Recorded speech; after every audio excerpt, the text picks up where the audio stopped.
In New Zealand, the largest single chunk of our emissions comes from our agricultural sector.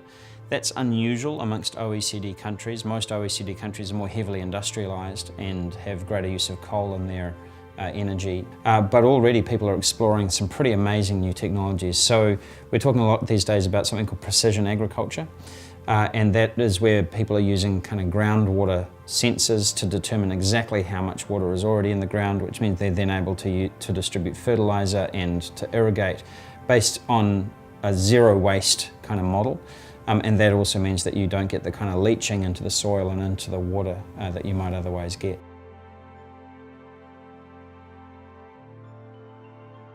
The technology will be hugely important, and any new technology is important. But I guess one of the things that we need to remember is we shouldn't always be looking well into the future of what's coming.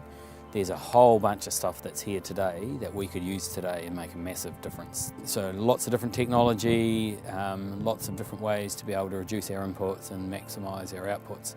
And it's really focused on environmental sustainability. So we use things like soil moisture monitoring, so we know exactly how much soil there is.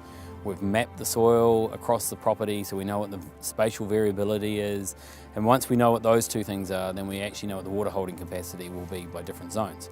That also allows you to understand what the profitability can come out of certain zones, so you know how much you might put into it. If you don't measure it, then you can't manage it. So measurement's key, and then sitting down and modelling what you're going to do is the next step that comes along that way. Really, it's about having the desire to be better at what you do today than what you were doing yesterday.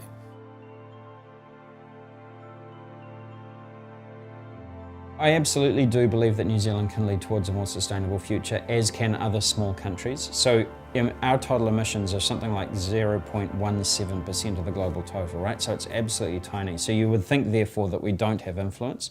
Actually, we can and we do, because we are leaders in the agricultural space.